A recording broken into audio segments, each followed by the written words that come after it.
bonjour à toutes et tous.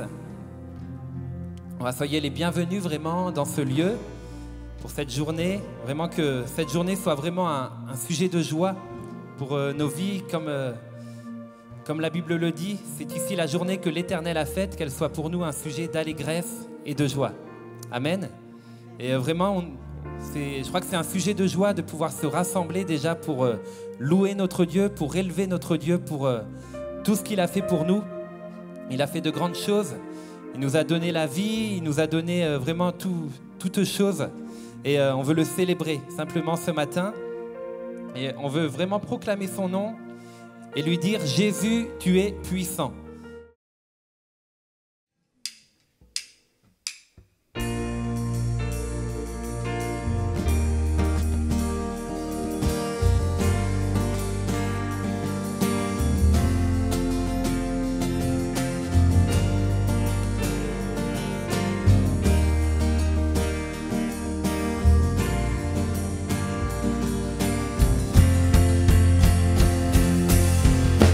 Jésus, tu es puissant, le vainqueur de la tombe. Tu déplaces les montagnes. Jésus, tu es puissant. Jésus, tu es puissant. Le vainqueur de la tombe, tu déplaces les montagnes. Jésus, tu es puissant. Nous triomphons dans le nom de Jésus. Nous avons la victoire dans le nom de Jésus. Le Christ sur le trône, le déclarons, Jésus, tu es puissant. Jésus, tu es puissant. Alléluia, nous chantons. Le vainqueur de la tombe. Tu déplaces les montagnes. Tu déplaces les montagnes. Jésus, tu es puissant. Jésus, tu es puissant, le vainqueur de la tombe. Tu déplaces les montagnes.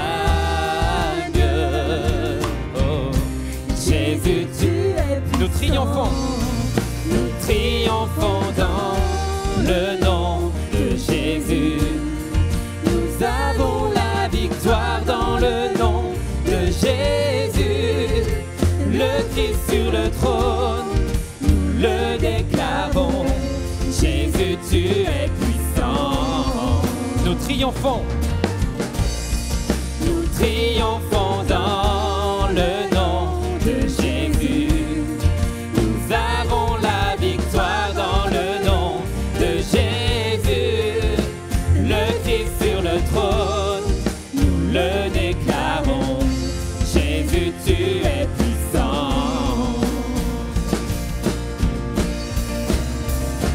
Jésus, tu es puissant.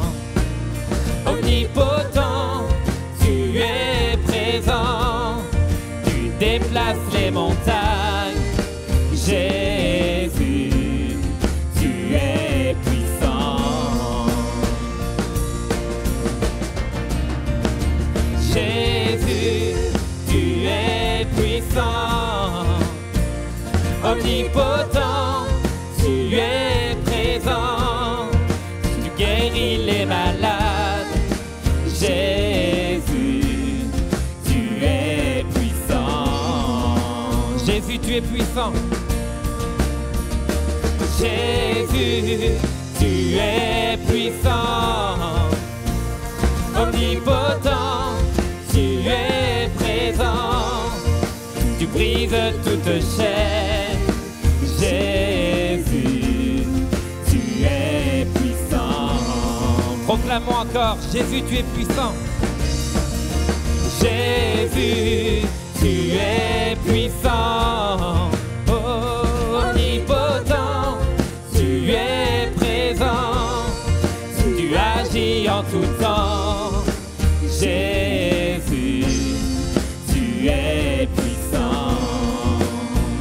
déplaces les montagnes.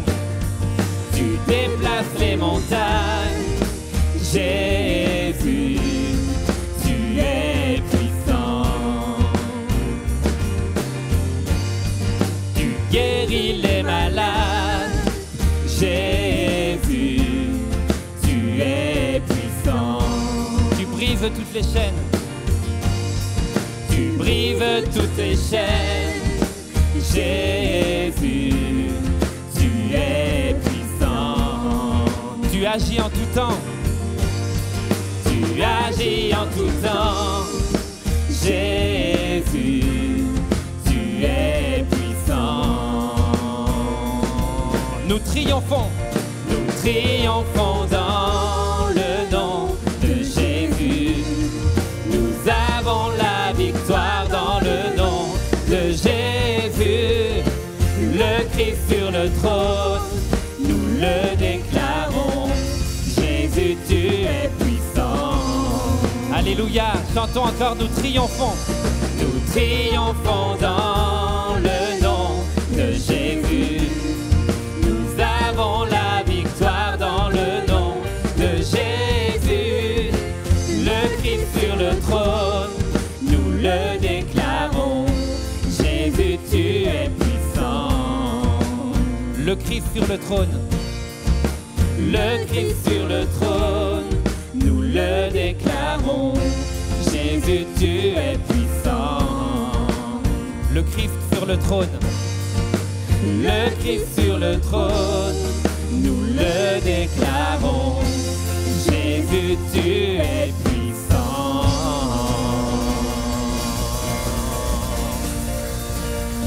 Alléluia. Alléluia, Jésus, oui, nous t'acclamons, Seigneur, nous te bénissons vraiment ce matin, Seigneur Jésus. Oui, comme ce chant le dit, tu es puissant, Seigneur Jésus. Vraiment, quelle joie, Seigneur, de te connaître et vraiment, quelle joie d'être ensemble pour célébrer ton nom, Seigneur, ton amour, ta puissance, Seigneur, et tout ce que tu as fait pour nous, Seigneur. Oui, c'est ton nom, Jésus, que nous élevons ce matin, Seigneur. Alléluia. Amen. Amen. Jésus est le même hier, aujourd'hui et éternellement. Et Jésus fait encore des miracles, c'est ce qu'on veut chanter. Est-ce que vous le croyez? Amen.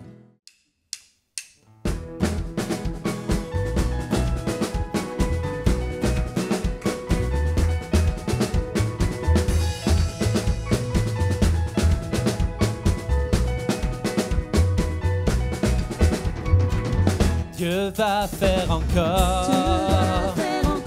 Dieu va faire encore. Dieu va faire encore. Dieu va faire encore. Dieu va vous bénir. Dieu va vous bénir. Dieu va vous remplir. Dieu va vous remplir. Dieu va vous toucher. Dieu va vous toucher. Dieu va vous changer. Il guérit les malades, il ressuscite les morts. Il est vivant pour toujours, il ne change pas. Dieu va faire des miracles. Des miracles, Dieu va faire encore. Alléluia. Il guérit les malades, Il ressuscite les morts. Il est vivant pour toujours. il ne change pas. Dieu va faire des miracles. Des miracles, Dieu va faire encore. Je veux consoler. Je veux te parler. Dieu veut te parler. Je veux te guérir. Dieu veut te guérir. Il veut te toucher. Il veut te toucher. Dieu veut te bénir. Dieu veut te bénir. Il veut te sauver. Il veut te sauver. Dieu veut te donner. Dieu veut te donner La vie éternelle. la vie éternelle. Il guérit les malades, il ressuscite les morts. Il est vivant pour toujours, il ne change pas. Dieu va faire des miracles, Dieu va faire encore. Alléluia. Il guérit les malades, il ressuscite les morts. Il est vivant pour toujours, il ne change pas. Dieu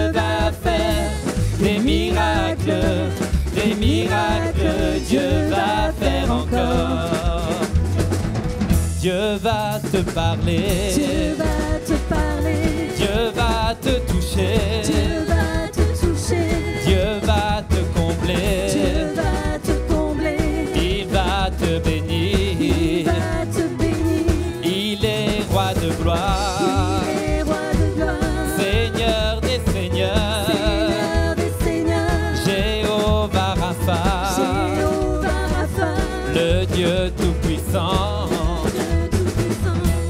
Il guérit les malades, il ressuscite les morts. Il est vivant pour toujours, il ne change pas. Dieu va faire des miracles, Dieu va faire encore. Alléluia. Il guérit les malades, il ressuscite les morts. Il est vivant pour toujours, il ne change pas. Dieu va faire des miracles, Dieu va faire. Alléluia, Alléluia. Il guérit les malades, il ressuscite les morts. Il est vivant pour toujours, il ne change pas. Dieu va faire des miracles, Dieu va. Une dernière fois, Alléluia, Alléluia. Il guérit les malades, il ressuscite les morts. Il est vivant pour toujours, il ne change pas. Dieu va faire des miracles, Dieu va faire encore. Alléluia. Amen. Merci Jésus. Oui Seigneur, merci. Seigneur, tu fais encore des miracles, c'est vrai Seigneur. Seigneur, nous t'élevons vraiment Seigneur aujourd'hui Seigneur, et vraiment nous voulons continuer Seigneur de te louer, de célébrer ton merveilleux nom Seigneur Jésus. Alléluia.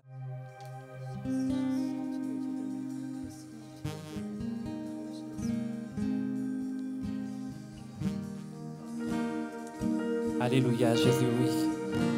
Seigneur, tu nous amènes de gloire en gloire, Seigneur Jésus.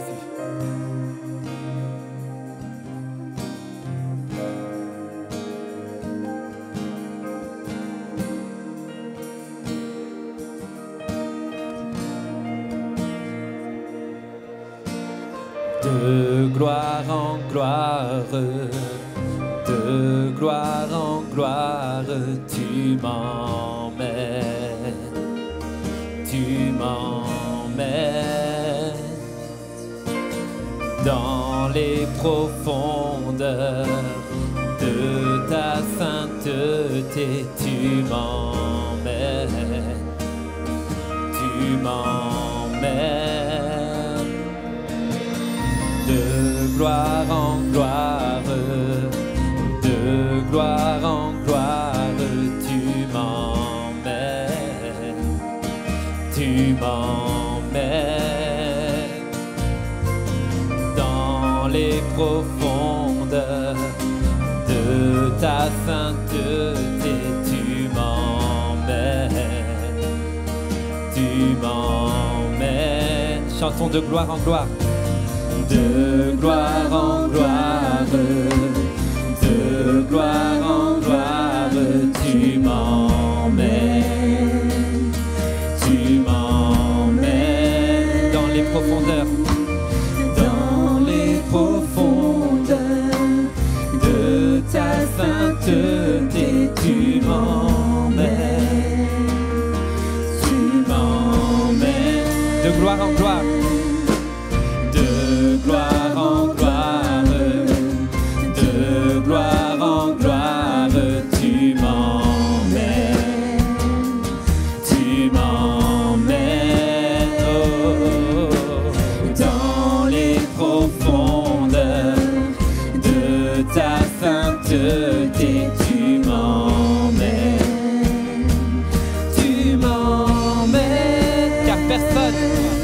car personne n'est comme toi, tu es le Dieu trois fois saint. Personne n'est comme toi, tu es le n'est comme toi. Personne n'est comme toi. Tu es le Dieu trois fois saint. Non, personne, Personne n'est comme toi. Tu es le Dieu trois fois saint. personne n'est comme toi. Oh, Personne n'est comme toi. Tu es le Dieu trois fois saint. non, personne, Personne n'est comme toi. Tu es le Dieu trois fois saint. nous rendons gloire, honneur, louange, sagesse à notre Dieu. Nous rendons gloire, honneur, louange, sagesse à notre Dieu. Nous rendons gloire, honneur, louange, sagesse à notre Dieu. Nous rendons gloire, honneur, louange, sagesse à notre Dieu. Ensemble chantons. Nous rendons gloire, honneur, louange, sagesse à notre Dieu. Nous rendons gloire, honneur, louange, sagesse à notre Dieu. Encore une fois. Nous rendons gloire, honneur, louange, sagesse à notre Dieu. Nous rendons gloire, honneur, louange, sagesse à notre Dieu. Dernière fois. Nous rendons gloire, honneur, louange, sagesse à notre Dieu. Nous rendons gloire, honneur, Louange, sagesse à notre car Dieu. personne n'est comme toi. Car personne n'est comme toi. Tu es le Dieu trois fois saint. Personne n'est comme toi. Tu es le Dieu trois fois saint. Chantons personne. Non, personne n'est comme toi. Tu es le Dieu trois fois saint. Non, personne, oh, personne n'est comme toi. Tu es le Dieu trois fois saint. Oh,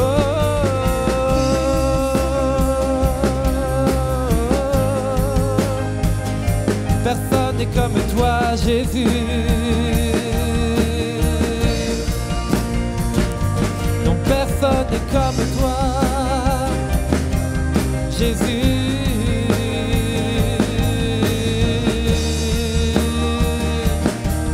Chantons ensemble, personne n'est comme toi. Personne n'est comme toi.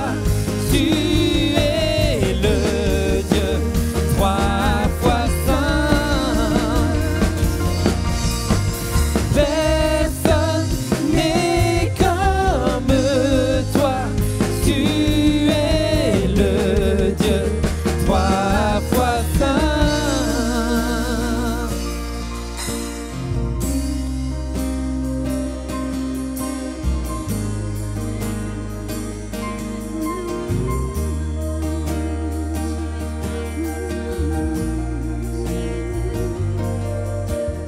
De gloire en gloire, de gloire en gloire, tu m'emmènes, tu m'emmènes dans les profondeurs de ta sainteté, tu m'emmènes, tu m'emmènes. Une dernière fois.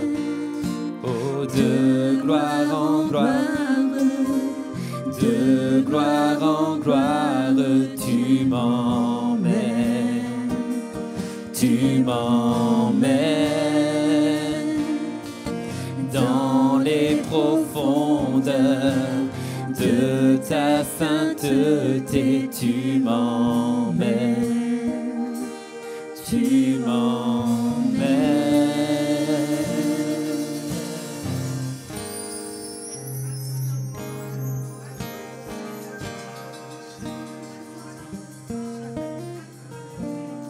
Alléluia, Jésus, oui. Seigneur, nous t'élevons, Seigneur, ensemble ce matin. Nous élevons ton grand nom, Seigneur Jésus. Oui, Seigneur, tu nous amènes de gloire en gloire, Seigneur Jésus. C'est toi, Seigneur, qui fais cette œuvre dans nos vies, Seigneur Jésus. Cette œuvre miraculeuse, Seigneur Jésus. Cette œuvre par ton esprit, Seigneur Jésus. Seigneur, merci, Seigneur, pour cette nouvelle vie que tu donnes, Seigneur Jésus. Merci pour cette vie, Seigneur, intérieure, Seigneur Jésus, que tu nous donnes, Seigneur Jésus. Oui, Seigneur, nous marchons de gloire en gloire, Seigneur, de progrès en progrès, Seigneur Jésus. Nous marchons de plus en plus près de toi, Seigneur Jésus, pour te rencontrer, Seigneur Jésus, pour devenir, Seigneur, comme toi, Jésus.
Il est grand,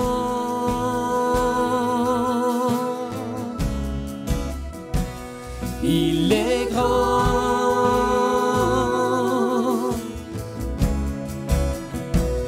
il est grand,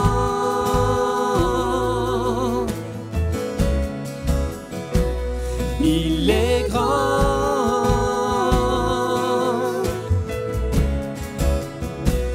il est grand, digne d'être exalté et loué. De tout cœur, nous l'aimons, l'adorons.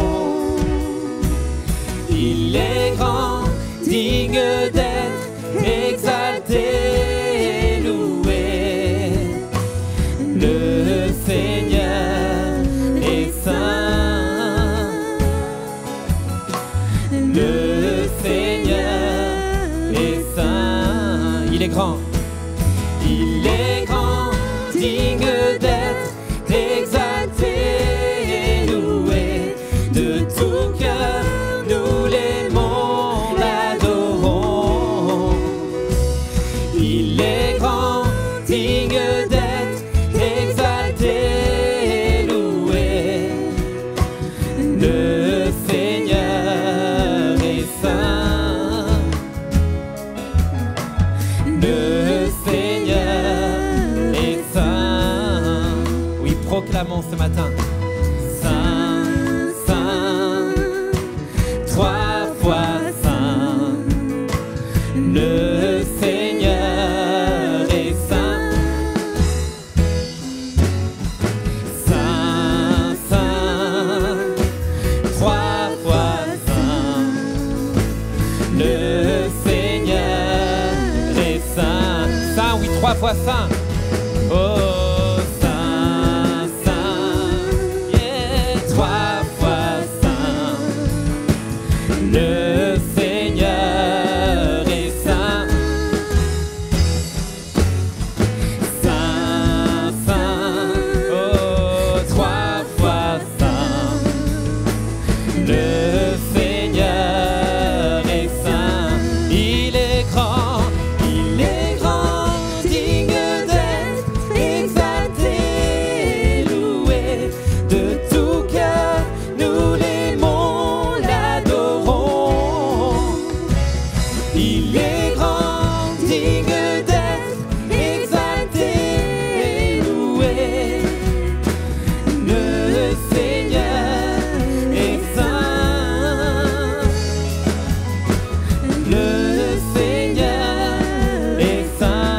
est grand, alléluia. Il est grand, digne d'être exalté, loué de tout cœur. Nous l'aimons, l'adorons. Il est grand, digne d'être exalté, loué. Le Seigneur est saint. Le Seigneur est saint. Saint, oui, 3 fois saint. Saint, saint, 3 fois saint. Le Seigneur est saint. Saint, saint, 3 fois saint. Le Seigneur est saint. Proclamons encore sa sainteté. Oh, saint, saint, oui, 3 fois saint. Le Seigneur est saint. Saint, saint, 3 fois saint. Le Seigneur est saint. Il est grand. Il est grand, digne d'être exalté, loué de tout cœur. Nous l'aimons, l'adorons. Il est grand, digne d'être exalté, loué. Le Seigneur est saint.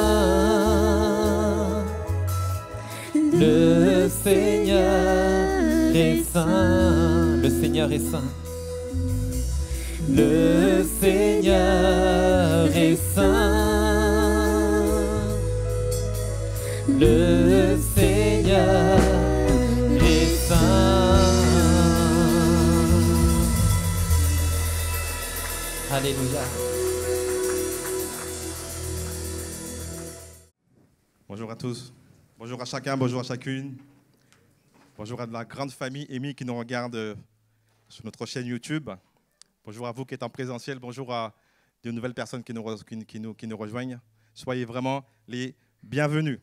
Pour nos cultes, pour les cultes de célébration en présentiel, autorisés grâce à un protocole sanitaire en vigueur, merci de vous inscrire via le site WizEvent. Pour les réunions de prière dans la semaine, donc les MDP sont maintenus en distanciel, tous les mardis à partir de 19h30. Le lien Zoom aussi est envoyé dans la lettre de nouvelles. Intercession le vendredi, et tous les vendredis à partir de 19h. Si vous voulez avoir plus d'informations, vous pourrez aller voir aussi Yvette et Julienne. Les membres du CA vont être renouvelés, lors de la future AG qui aura lieu le 11 avril prochain. Donc si vous voulez vous présenter au sein du conseil, vous pourrez aller voir le pasteur Laurent ou un membre du conseil d'administration. Si vous désirez un entretien pastoral, ou prendre le baptême, ou devenir membre de l'église, vous pouvez remplir une fiche de contact. Vous pouvez aussi aller voir directement un membre de l'équipe pastorale. Merci pour votre fidélité et votre générosité concernant les dîmes et les offrandes que vous apportez à la maison de Dieu. Que le Seigneur vous bénisse en retour et qu'il bénisse aussi l'équipe dirigeante qui gère bien les finances de l'église. Est-ce qu'on peut applaudir l'équipe dirigeante qui gère bien les finances de l'église? On va écouter maintenant la parole de Dieu. On peut baisser la tête pour prier ensemble. Seigneur, nous te bénissons, Seigneur. Nous te disons merci pour ta grâce, merci pour ta parole que tu as déposée sur le cœur de ton serviteur, Seigneur. Saint-Esprit, maintenant, dispose les cœurs, Saint-Esprit de Dieu. Dispose les cœurs pour que la parole tombe dans la bonne terre et que cette parole porte du fruit. Dispose l'atmosphère, Saint-Esprit de Dieu. M'ouvre dans cette pièce, m'ouvre dans la salle et dispose les cœurs, Seigneur. Nous ne voulons pas un culte pour un culte, nous ne voulons pas un message pour un message, mais cet esprit que ce message aille dans les cœurs. Travaille les cœurs. Change une personne ce matin, Saint-Esprit. Que cette parole vraiment, Seigneur, touche les cœurs. Au nom de Jésus. Amen. Bonjour à chacun. Je pense que David vous a un peu réveillé, interpellé en tout cas, les uns et les autres. Et merci à toute l'équipe de louanges également pour ces cantiques qui nous ont été partagés pour pouvoir communier ensemble et élever vers Dieu un parfum de louange, d'adoration aussi qui monte de nos cœurs. David a prié et je l'en remercie pour introduire cette réunion, mais j'aimerais continuer à prier avant d'entamer le message, puisque ces dernières heures, j'ai eu écho d'un certain nombre de cas Covid de frères et de sœurs parmi notre famille. Donc, c'est ce qui fait aussi qu'on a dû annuler la réunion des adolescents d'ATK, puisque dans l'équipe d'encadrement, il y a des cas contacts. Donc, par sagesse et prudence, Emmanuel Girard, le responsable des ados ATK, m'a téléphoné et m'a dit « Qu'est-ce que tu en penses ?» Et donc, je pense que c'était préférable, puisque toute l'équipe, enfin une bonne partie de l'équipe était concernée. Donc, on a annulé la réunion des adolescents. Mais on va prier pour la famille Selva qui est concernée, le papa et la maman touchés par le Covid.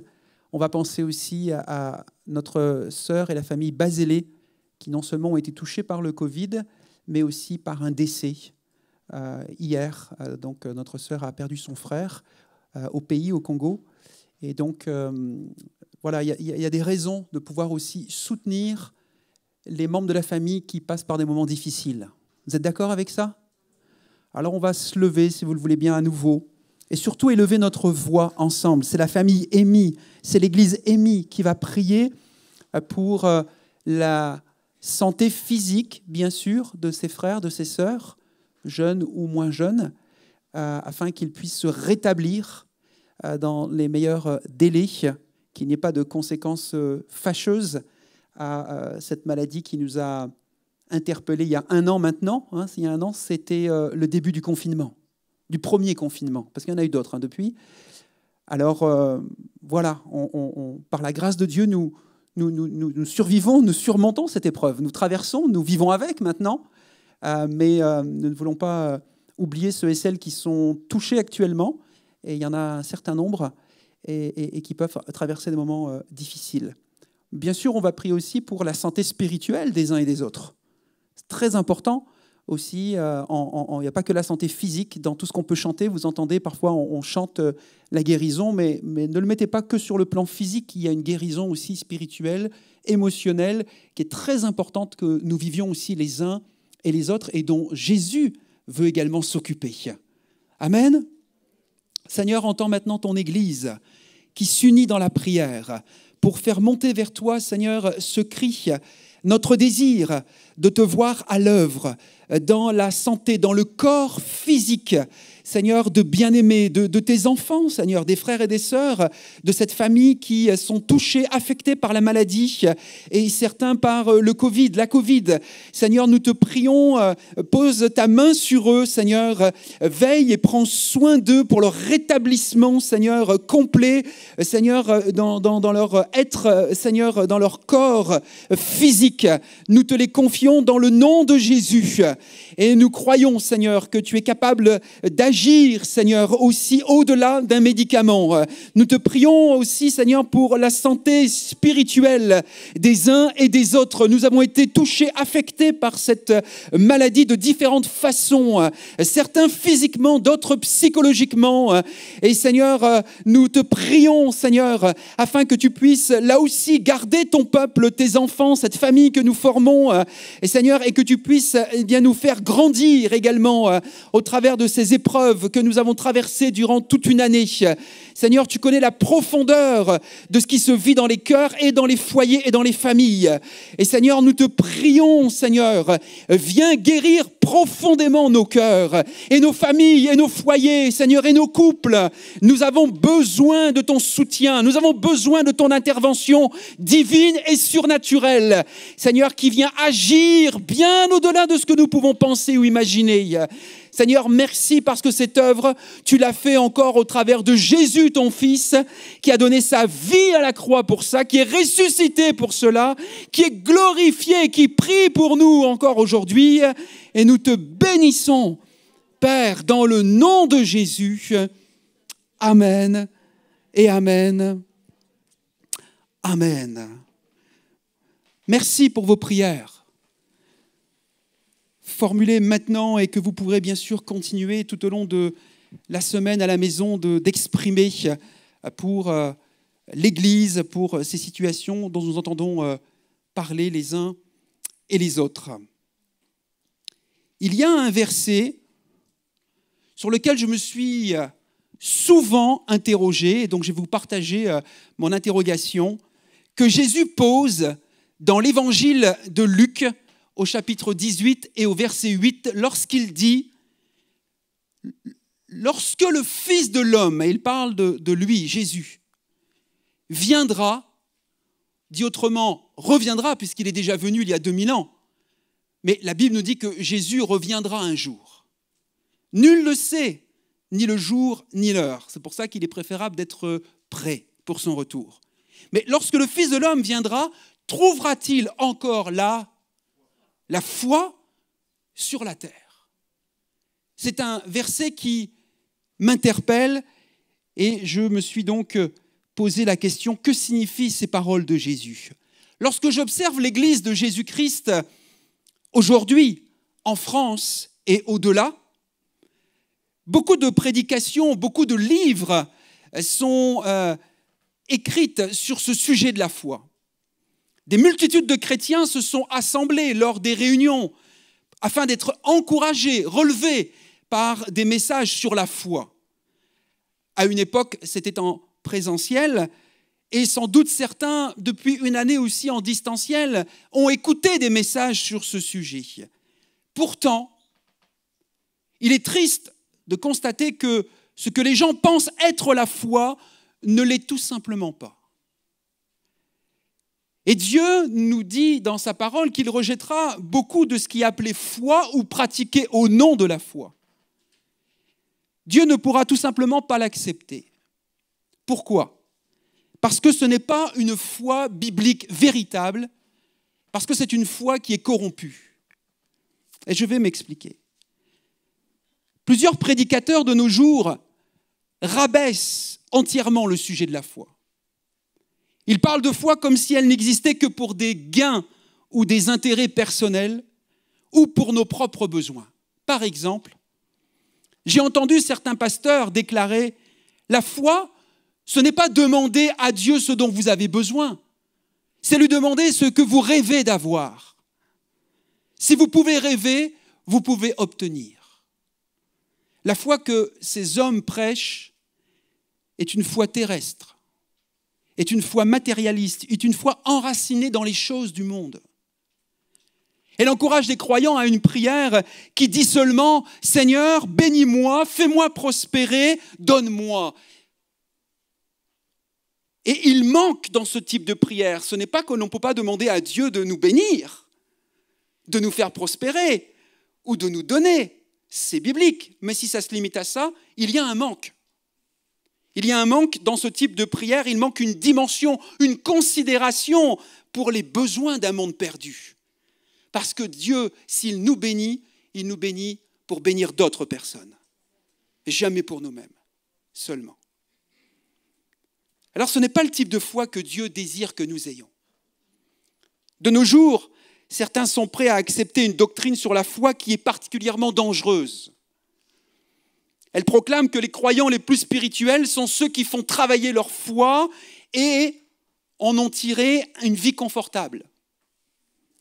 Selon cette doctrine, les gens que nous devons imiter sont ceux qui possèdent les voitures les plus grosses et les plus coûteuses, ceux qui ont des maisons immenses et somptueuses, ou ceux, et là c'est encore plus grave, ou ceux qui ne sont jamais malades, ne peuvent pas être malades à moins qu'ils aient péché. Je ne sais pas si vous avez déjà entendu ce type de propos, mais ils existent. Ce n'est tout simplement pas le message de l'évangile de Jésus. Aujourd'hui, je désire plutôt vous parler de ceux qui aiment sincèrement Jésus, de ceux et de celles qui veulent vivre par la foi d'une manière qui soit agréable à Dieu. Amen. D'où le titre de ce message, de ce deuxième épisode sur cette thématique de fondation du chemin de la foi qui est agréable à Dieu. Vous êtes prêts pour ce menu? Hébreux 11, le livre ou la lettre aux Hébreux, au chapitre 11, nous parle d'un modèle biblique d'hommes et de femmes de foi. Et nous allons trouver un dénominateur commun entre les vies de ces personnes qui y sont mentionnées. Toutes ces personnes présentent une facette précise de la foi qui plaît à Dieu. Leur foi venait, voyez-vous, d'une intimité profonde avec le Seigneur. En fait, il est impossible, retenons ça dès cette introduction, il est impossible d'avoir une foi agréable devant Dieu si nous n'avons pas d'intimité avec lui. L'intimité dont je vais vous parler est celle qui vient d'un cœur qui soupire après lui. Un lien tout à fait personnel, une communion qui est présente lorsque nous désirons la présence du Seigneur plus que toute autre chose dans notre vie. Je vous invite à étudier 3 exemples de serviteurs de Dieu qui marchaient près de Dieu, que nous présente Hébreux 11. Alors, ouvrons nos Bibles ensemble dans Hébreux chapitre 11. Vous allez retrouver les versets à l'écran, bien sûr, mais j'aimerais aussi que vous puissiez les avoir sous vos yeux.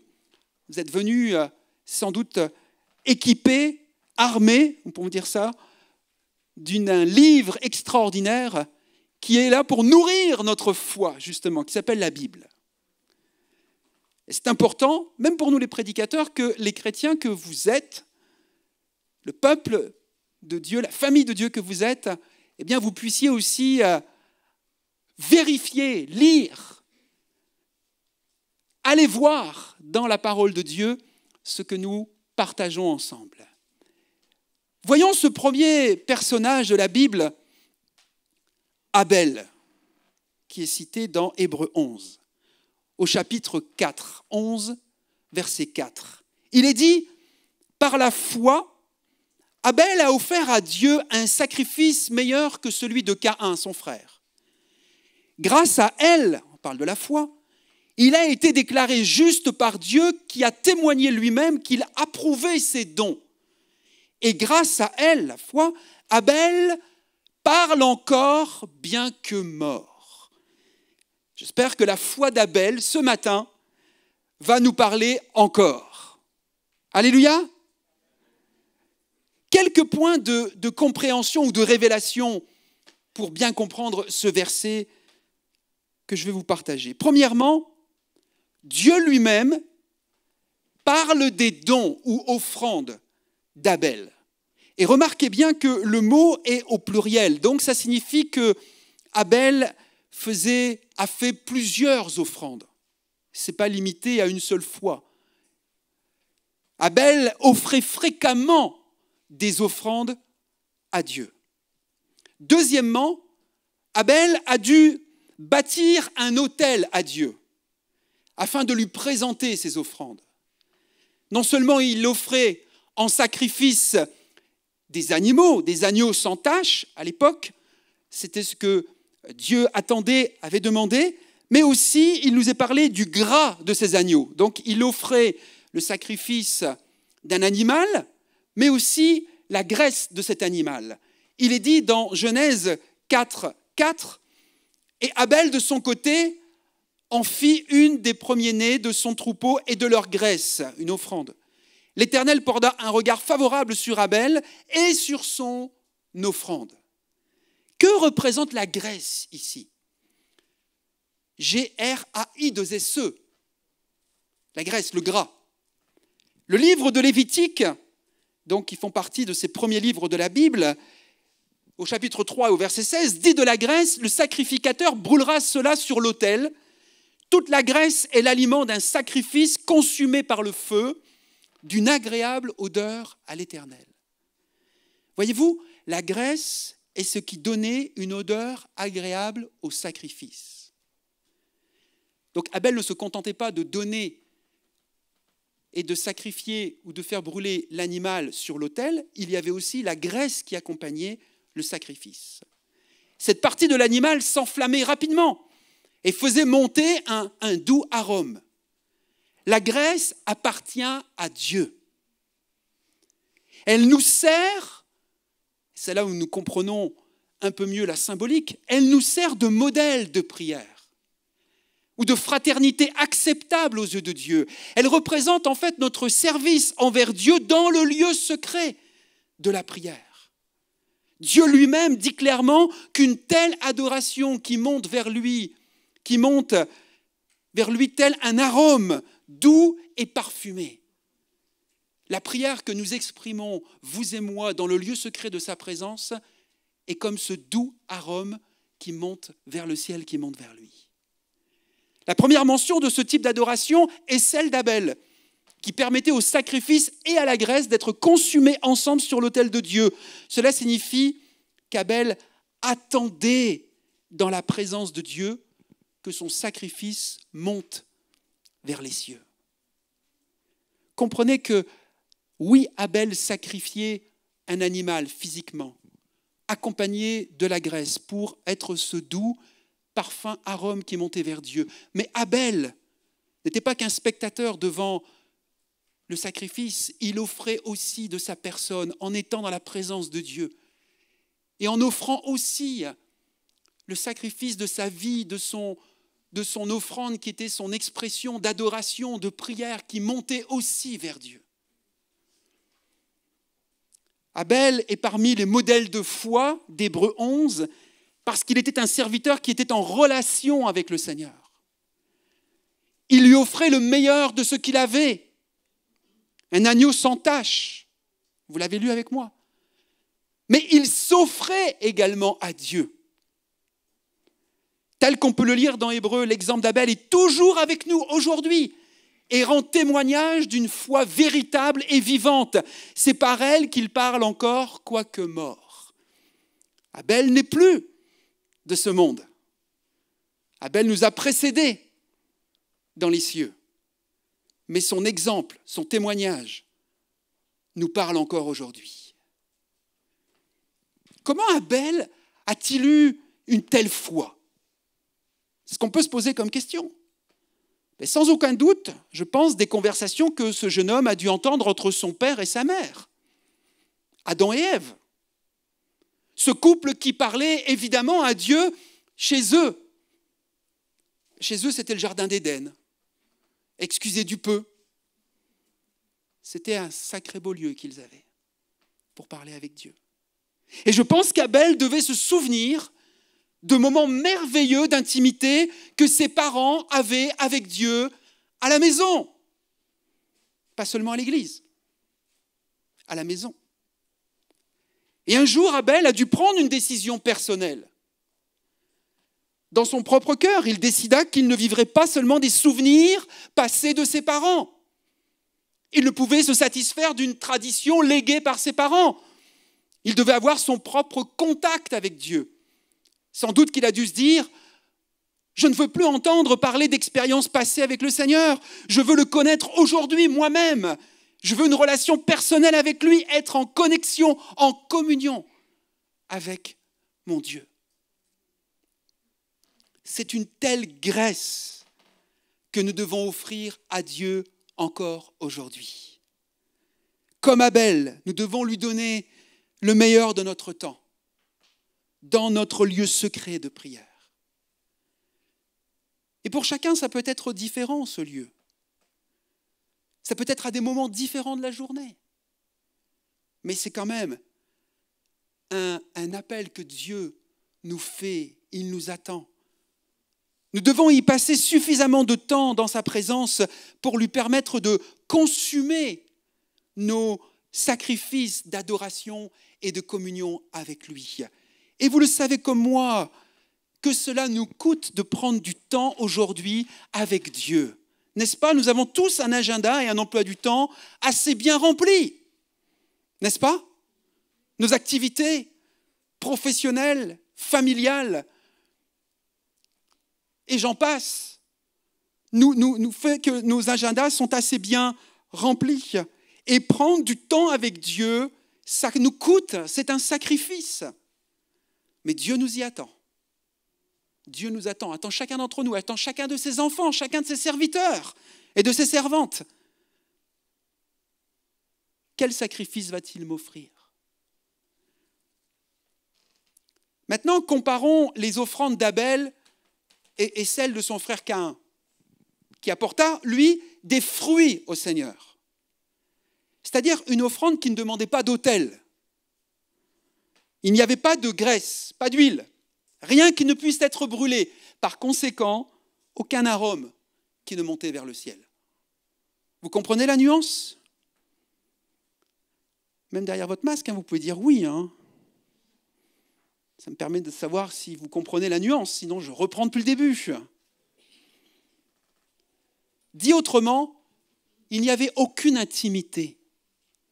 Il n'y avait pas d'échange profond, d'échange personnel profond entre Caïn et le Seigneur. Caïn n'a pas offert de sacrifice qui lui demandait de demeurer dans la présence de Dieu, recherchant la communion avec Dieu. Et c'est pour cette raison que les Écritures mentionnent que l'offrande d'Abel était meilleure que celle de Caïn. Comprenons bien ce matin le texte, les Écritures. Dieu va honorer le sacrifice que Caïn va lui offrir. Mais Dieu regarde au cœur. Et il savait que Caïn ne désirait pas ardemment être en sa présence. On peut le voir clairement dans le choix de sacrifice que Caïn va faire à Dieu. Alors la question que nous pouvons nous poser ensemble, et je me la pose avec vous, à qui ressemblons-nous? Caïn ou Abel? Sommes-nous de ces chrétiens qui vont à l'église toutes les semaines et on peut venir régulièrement tous les dimanches, en présence, à distance, qui adorons Dieu, qui lui demandons de nous bénir, de nous faire prospérer, mais qui n'avons aucun désir profond d'intimité avec Dieu? Sommes-nous de ces chrétiens qui désirons que leur Père céleste réponde à nos prières, mais sans désir d'une relation intime avec lui, sans chercher sa face, sans soupirer après une communion avec lui, comme Caïn, sans désir de s'attarder dans sa présence? Ou sommes-nous des chrétiens comme Abel, qui vont dire et agir, je veux donner à Dieu tout le temps qu'il désire de moi dans sa présence. J'aimerais tant entendre sa douce voix me parler. Alors je vais rester dans ta présence, Père, jusqu'au moment où tu me diras que tu es satisfait. Le deuxième exemple que je vous propose de voir, après celui d'Abel, on aurait pu parler d'Hénoch, qui est cité après Abel, mais là je vous renvoie à un message, je regardais ça en étudiant, que j'ai prêché le 30 août 2020, qui s'appelle « Le secret de marcher avec Dieu », où je me suis attardé sur la personne d'Hénoch. Alors je vous renvoie à ce message si vous voulez en savoir plus sur Hénoch. Passons à Noé. Toujours dans le livre des Hébreux, chapitre 11, verset 7, il nous est dit, c'est par la foi que Noé, divinement averti des choses qu'on ne voyait pas encore, et saisi d'une crainte respectueuse, construisit une arche pour sauver sa famille. C'est par elle qu'il condamna le monde et devint héritier de la justice qui s'obtient par la foi. Voyez-vous, alors que nous lisons son histoire, l'histoire de Noé dans le premier livre de la Bible, la Genèse, nous découvrons que Noé, il est dit chez Genèse 6, verset 8, Noé trouva grâce aux yeux de l'Éternel. Le verset suivant nous dit que comment il trouva grâce? Noé marchait avec Dieu, verset 9 du chapitre 6. Donc Noé connaissait bien la voix de Dieu. Et chaque fois que l'Éternel lui parlait, il obéissait. À plusieurs reprises, nous pouvons lire « Alors Dieu dit à Noé », Noé exécuta tout ce que Dieu lui avait ordonné. Essayez de vous imaginer avec moi un instant le temps que Noé devait passer seul avec Dieu. L'intimité de Noé avec Dieu. aller au-delà, je pense, des directives données par Dieu. Quand nous allons dans la présence de Dieu, nous n'attendons pas seulement des directives, même si Dieu peut nous en donner, pour nous montrer la direction dans les choix des décisions que nous devons faire. Mais je pense que les Écritures nous disent que Dieu partageait son cœur avec Noé. Et Dieu, notre Père, dans ces moments d'intimité, veut partager son cœur avec toi. Alléluia! Dieu veut partager son cœur avec moi, avec Noé. Et bien sûr, quand Dieu partage son cœur, parfois ce n'est pas toujours des choses super agréables. Hein, parce qu'il va lui montrer le cœur méchant de l'homme à Noé. Et il va lui révéler ses plans pour le futur de l'humanité. Et Noé va avoir ce privilège de sauver sa famille. Noé va sauver sa famille. Mon frère, ma sœur, mon ami, Dieu veut t'utiliser aussi comme un instrument pour le salut de ta famille, de tes enfants, de ton foyer, de ta famille. Et Dieu nous montrera aussi parfois le cœur méchant de gens qui nous entourent. Mais il veut aussi les sauver. Dieu a montré à Noé qu'il voulait sauver l'humanité. Et il va le faire par Noé. Maintenant, on va s'attarder un peu plus sur un troisième personnage fascinant, Abraham. Donc, on a découvert ensemble Abel, Noé, Abraham. Dieu lui-même décrit sa relation avec Abraham. Lorsque vous lisez dans le prophète Ésaïe, un simple court verset, mais combien important. Ésaïe 41, verset 8, il est dit « Abraham que j'ai aimé ». Le prophète Ésaïe. Et lorsque nous allons dans la deuxième partie de la Bible, la Nouvelle Alliance, eh bien, nous lisons dans Jacques, la lettre de Jacques, chapitre 2, verset 23, qui nous dit « Ainsi s'accomplit ce que dit l'Écriture, Abraham crut à Dieu, cela lui fut imputé à justice et il fut appelé ami de Dieu. » Ami de Dieu. Quelle recommandation de se faire appeler ami de Dieu, non ? Le Dieu de l'univers appelle un homme son ami. Moi, ça dépasse ma compréhension humaine. Je ne sais pas pour vous, mais incroyable. Et pourtant, cela est arrivé pour Abraham. Cela nous démontre la grande intimité que cet homme avait avec Dieu. On a tous envie que Dieu nous appelle son ami, n'est-ce pas ? Son ami I ou son ami IE ? Non, vous n'avez pas ce désir ? Le mot hébreu utilisé dans le passage d'Ésaïe pour décrire Abraham a pour signification affection, intimité. Et en grec, le mot utilisé par Jacques, puisqu'on a lu Ésaïe et Jacques, signifie associé intime. Et voyez-vous, les deux expressions en hébreu et en grec sous-entendent une intimité profonde et partagée. C'est pourquoi j'aimerais vous dire, mes frères et sœurs, chers amis, qui nous regardez également par la vidéo, cette foi intime engendre non seulement une affection sincère pour le Seigneur, mais aussi un détachement croissant pour le monde. Je répète, cette foi intime que nous allons développer, que Abel, Noé, Abraham sont en train de nous montrer, engendre non seulement une affection sincère pour le Seigneur, mais aussi un détachement croissant pour ce monde. Plus nous nous approchons de Christ, si je le dis autrement, plus nous nous approchons de Christ, plus notre désir grandit de vivre de plus en plus de temps dans sa présence et plus nous pouvons voir clairement que Jésus est notre seule véritable fondation. La seule véritable fondation pour la vie d'un homme, d'une femme, c'est Jésus-Christ. Il n'y en a pas d'autre dans ce monde qui peut te donner une stabilité, une cohésion, un équilibre, une espérance. Il n'y en a pas d'autre. Je n'en connais pas d'autres, je n'en vois point d'autres. La Bible nous dit dans Hébreux chapitre 11, verset 10, nous continuons, qu'Abraham attendait la cité qui a de solides fondements, celle dont Dieu est l'architecte et le constructeur.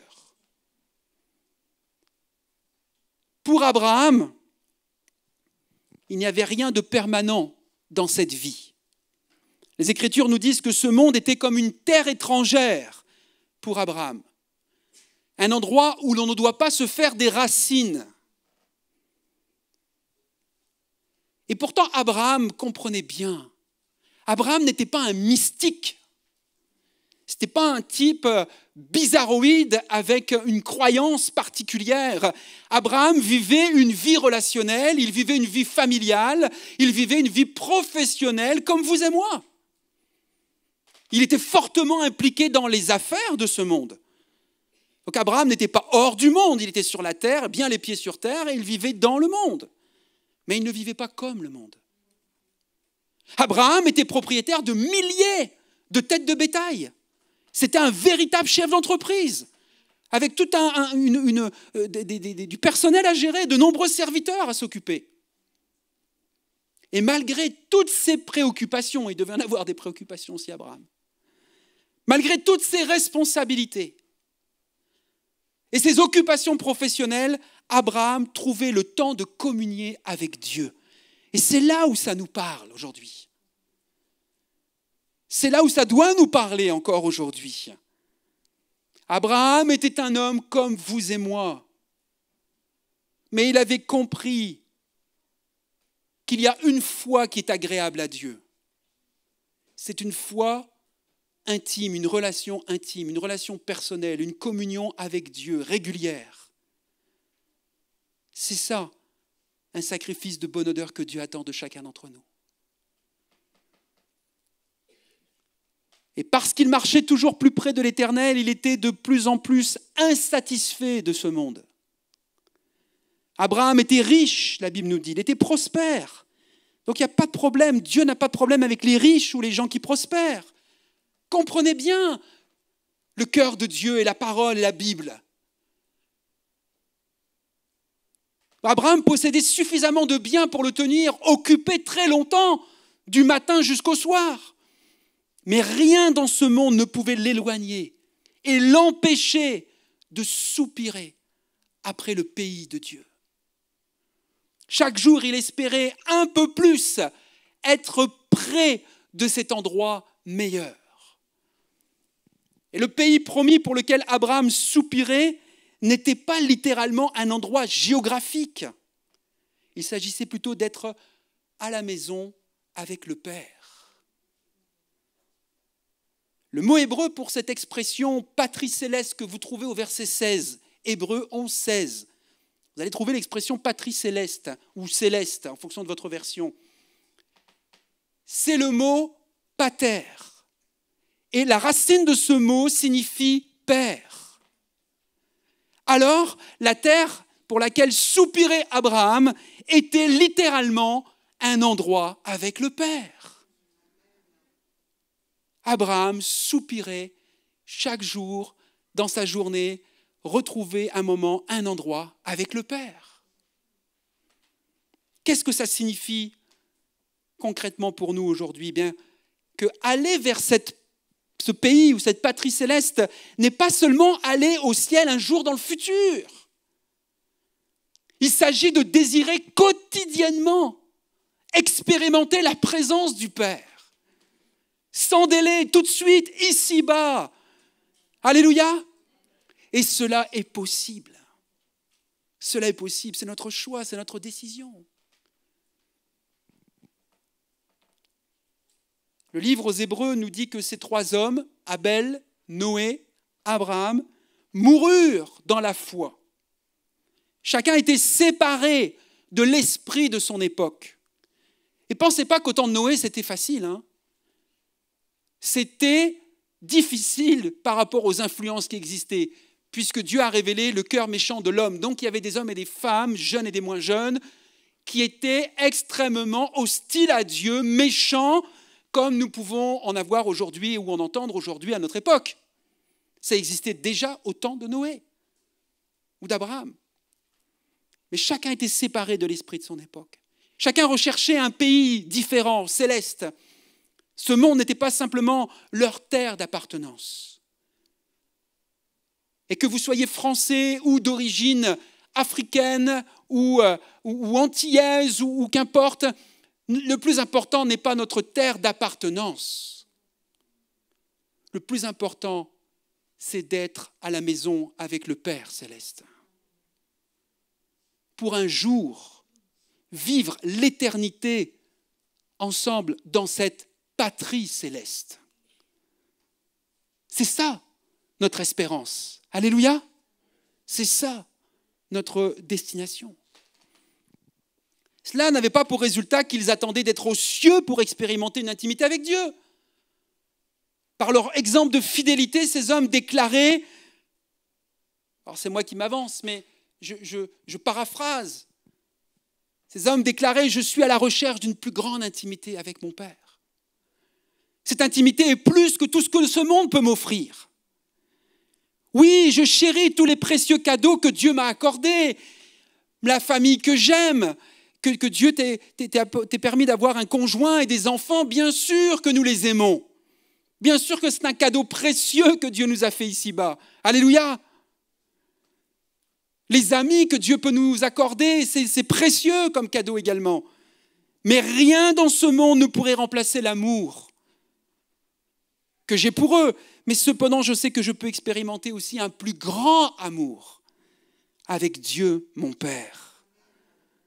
Avec Dieu, mon Père. Est-ce que nous pouvons en dire autant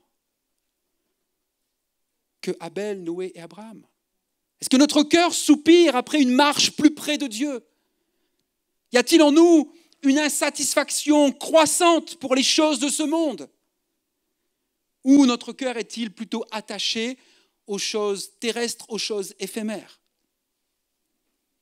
La foi qui est agréable à Dieu, c'est une foi intime avec Dieu. Ça, c'est une foi biblique, mes amis. Alors, je vais conclure avec ce verset que nous trouvons dans Luc, chapitre 17, verset 5. Lorsque les disciples, et nous sommes aujourd'hui les disciples de Jésus-Christ, nous qui sommes réconciliés avec Dieu par Jésus, lorsqu'ils vont venir à lui, qu'ils vont lui demander « Augmente notre... » On le dit ensemble, « Augmente notre... » Peut-être que tu te poses la même question.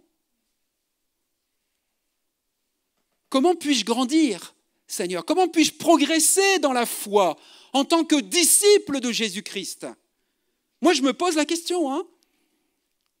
Comment je peux grandir, Seigneur? Je suis comme les disciples qui sont venus à Jésus. Comment je peux progresser dans la foi avec toi, Jésus? Puisque la Bible nous dit que sans la foi, il est impossible de plaire à Dieu. Alors, c'est un ingrédient important que Dieu regarde dans nos vies, dans la vie de chacun d'entre nous, dans la vie de son Église. Souvenez-vous de la première question que nous sommes posée dans Luc. Quand Jésus reviendra, le Fils de l'homme, trouvera-t-il la foi sur la terre, c'est-à-dire dans le cœur des hommes et des femmes qui sont sur la terre? Bien, si nous désirons grandir dans la foi, là, je vais vous livrer un secret que j'ai trouvé dans la parole de Dieu. Nous devons faire la même chose que Jésus a dit à ses disciples de faire dans ce texte. Vous êtes prêts? De quelle façon Jésus a-t-il répondu à leur demande de foi?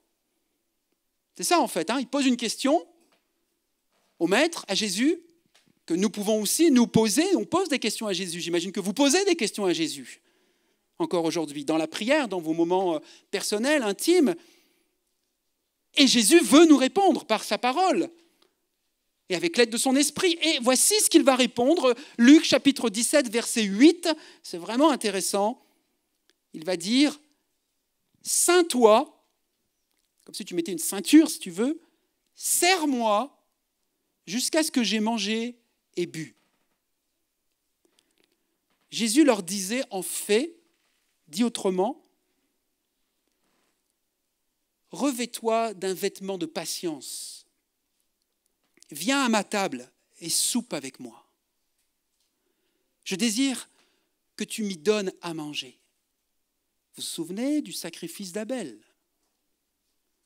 Il est venu donner un sacrifice. Je désire que tu m'y donnes à manger. Tu travailles toute la journée. Pour moi aussi, Laurent. Je prends mon exemple pour que vous puissiez vous identifier. Maintenant, je désire que tu communies avec moi, Laurent. Assieds-toi avec moi dans la journée. Ouvre ton cœur. Apprends à me connaître. Parce qu'il y a tant de choses que j'aimerais te communiquer sur ta vie. Il y a tellement de choses, on l'a chanté, que Dieu est capable de nous changer, de nous transformer, de nous guérir. Mais est-ce que nous prenons le temps de l'écouter pour nous dire ce qu'il y a à changer? Parfois on le dit, on le chante, on le prie. Seigneur, change-moi, transforme-moi. Puis ça fait des mois, peut-être que des années que Jésus te dit, voilà ce que tu dois changer, puis tu ne l'as toujours pas compris. Parce que tu n'as pas pris le temps de vraiment l'écouter. Tu as l'impression que tu tournes en rond, ou que tu patines dans ta vie, ou peut-être même que tu marches à reculons. Mais son désir à Jésus, c'est vraiment de te guérir. Hein. Pour ça, il faut prendre le temps d'écouter le diagnostic que notre grand médecin veut faire sur ta vie.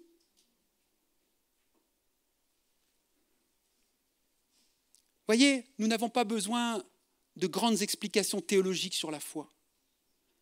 Ou des clés, j'entends ça aussi, des clés, X clés pour obtenir la foi. Parce que la véritable foi, elle est découverte dans le lieu secret de sa présence intime. Alors, allons vers Jésus. Et laissons-le nous communiquer qui il est.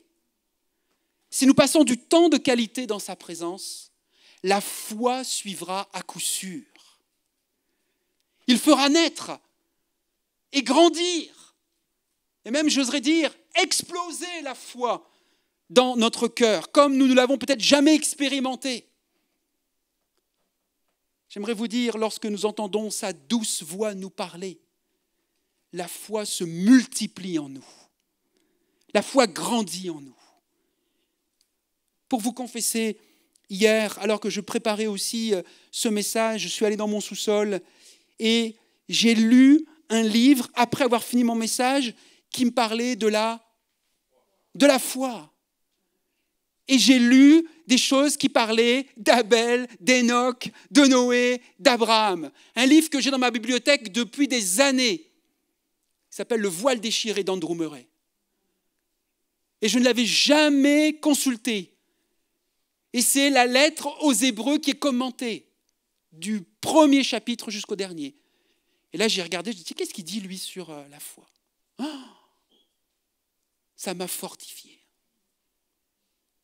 Ça m'a encouragé, parce que j'ai retrouvé des éléments de ce que je vous partage dans mon message. Et puis ça m'a surtout fait du bien à l'intérieur de moi. Parce que c'est ça dont vous et moi, nous avons besoin. D'être fortifiés dans la foi en Jésus-Christ. Face à tous nos défis, tous nos combats d'ici-bas. Et vous savez, le premier combat qu'on a à mener, c'est contre nous-mêmes. Hein. C'est face à nous-mêmes. Ce n'est pas les autres. Hein. Les autres, ils sont simplement mis sur notre chemin pour que nous puissions grandir. Dieu les met sur notre chemin pour que nous puissions progresser. Alors, Jésus a dit, Abraham, votre père, a tressailli de joie de ce qu'il verrait mon jour. Il l'a vu et il s'est réjoui. Dit autrement, Abraham, vous comprenez bien qu'il était des années, des siècles, des milliers d'années avant la venue de Jésus sur la terre. Mais là, le verset nous dit qu'en fait, dans ces moments d'intimité, par la foi, Abraham a vu Jésus. Abraham a fait une expérience avec Jésus. C'est pour ça qu'on peut dire que Abel, Noé, Abraham sont avec Jésus aujourd'hui. Et son cœur a tressailli de joie. Abraham entrevoyait, si vous voulez, un jour où Christ viendrait sur la terre. Donc il a vu ça, il a compris ça. Pourquoi on l'appelle le père des croyants, le père de la foi, Abraham?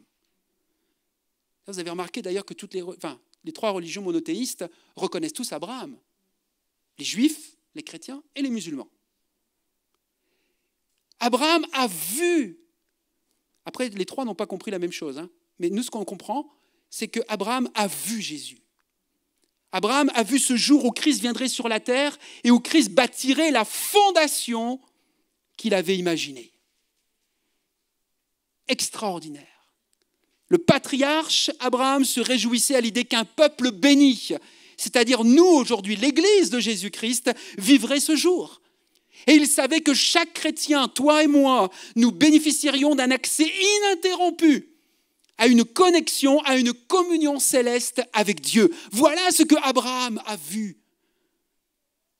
Voilà ce que Abraham a compris, a réalisé. C'est pour ça que son cœur s'est réjoui. Il s'est dit, waouh, un jour le Fils de Dieu va venir sur la terre. Et là, ce ne sera pas seulement quelques-uns qui auront compris, qui auront cette révélation, mais chacun pourra avoir accès à cette réalité. Tous ceux qui se seront réconciliés avec Dieu le Père par Jésus le Fils pourront avoir ce temps d'intimité, de connexion, cette foi intime.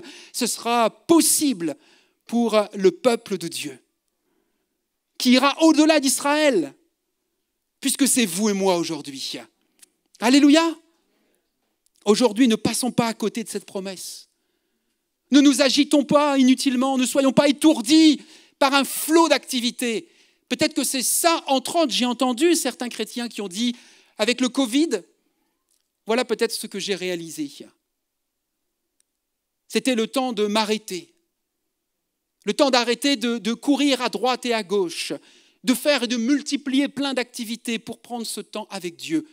Sauf qu'après, ce qu'on a réalisé, en tout cas certains que j'ai entendus, même d'entre vous ici, c'est qu'avec le distanciel et le travail à la maison, on en a eu plus qu'avant. On a travaillé plus que lorsqu'on allait même sur le site. Ça, c'est l'esprit de ce monde, ça, c'est l'esprit de Pharaon. Vous vous souvenez quand Moïse a dit « Laisse aller mon peuple », que nous puissions aller adorer notre Dieu, prendre un temps d'intimité, de communion avec lui. Qu'est-ce que Pharaon a fait? Il leur a donné plus de travail, plus de briques à faire. Ça, c'est l'esprit de ce monde. Et nous sommes dans ce monde et l'esprit de ce monde n'a pas changé. Il voudra vous éloigner de la présence de Dieu. Il ne voudra pas que vous puissiez développer, fortifier votre foi en Jésus-Christ. Il ne vous encouragera pas à avoir ces temps d'intimité avec Dieu chaque jour, avec sa parole, dans sa présence, dans la prière. Ça, c'est juste le Saint-Esprit qui va nous y encourager, qui va nous le rappeler ce matin, qui vous le rappelle par sa parole.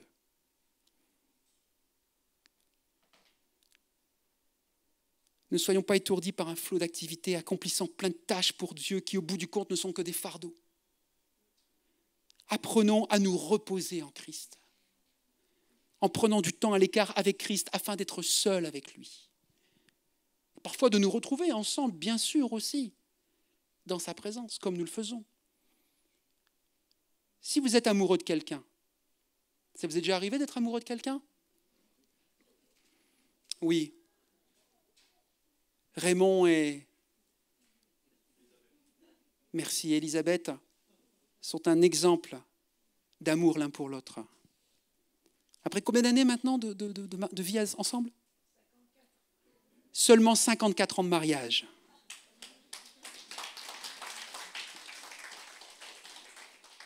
Et je pense qu'ils ne me contrediront pas. Si vous êtes amoureux de quelqu'un, vous désirez être en sa présence. N'est-ce pas? Même les jeunes, hein, quand on était jeunes, je dis pour moi là, parce qu'il y a des jeunes. Alors que vous êtes jeunes et que vous tombez amoureux, vous désirez qu'une chose, c'est de vous retrouver avec elle, avec lui. N'est-ce pas? Par téléphone ou par... il y a tellement de moyens maintenant. Nous, à l'époque, il n'y avait que le téléphone et c'était le dimanche que je pouvais appeler Damaris, c'était le jour où c'était moins cher. Je n'avais pas le portable. Oh là là, vous dites, t'es un dinosaure, Laurent. Non. Il y a 25 ans, 26 ans qu'on est mariés. 26 ans cette année, à l'époque, il n'y avait pas le téléphone portable. Donc on se téléphonait. Ouais, non, on n'était quand même pas dans les cabines. On avait quand même les téléphones à la maison. Oh, les cabines! Une fois par mois, je prenais mon ticket. Si vous êtes amoureux de quelqu'un, vous désirez être en sa présence. Vous désirez ouvrir votre cœur et devenir intime. La même chose est vraie en ce qui concerne notre relation avec Jésus. À toi qui aimes Jésus, et je termine, à toi qui aimes Jésus et qui veux aller plus loin avec lui, dis-lui maintenant, et j'aimerais qu'on ferme nos yeux pour faire cette prière finale ensemble. Parce que je pense que chacun d'entre nous, quel que soit, que tu sois un homme ou une femme, que tu sois célibataire ou que tu sois marié, que tu sois blanc ou que tu sois noir, chaque enfant de Dieu dans ce lieu, à distance, je crois, a envie d'aller plus loin avec Jésus. Et c'est ma prière, c'était ma prière dans cette préparation, que chacun ait envie d'aller plus loin avec Jésus. Dis-lui, je veux être avec toi, mon Seigneur. Je désire goûter à ta présence. Alors, je veux m'approcher de toi, m'attendre à toi dans ta présence, jusqu'à ce que je sache que tu es contenté. Je resterai dans ces moments d'intimité jusqu'à ce que j'entende ta voix me dire « Va maintenant et sois réjoui dans mon amour. » Amen. Nous avons compris ce matin ce que la véritable foi, la foi qui est agréable à Dieu, est dans notre désir croissant de venir en sa présence. Ce n'est plus difficile. Ce n'est plus difficile, mes frères et sœurs, de venir à lui. Alléluia. Je ne te dis pas c'est difficile. Non, ce n'est plus difficile parce que tu as compris comment Abel, Noé, Abraham nous ont rappelé l'exemple que nous devons suivre. Alors, tu vas pouvoir dire, en sortant de ce lieu ce matin, j'aurai hâte de me retrouver à table avec Jésus tous les jours pour qu'il vienne me nourrir et pour être en communion avec lui. Amen.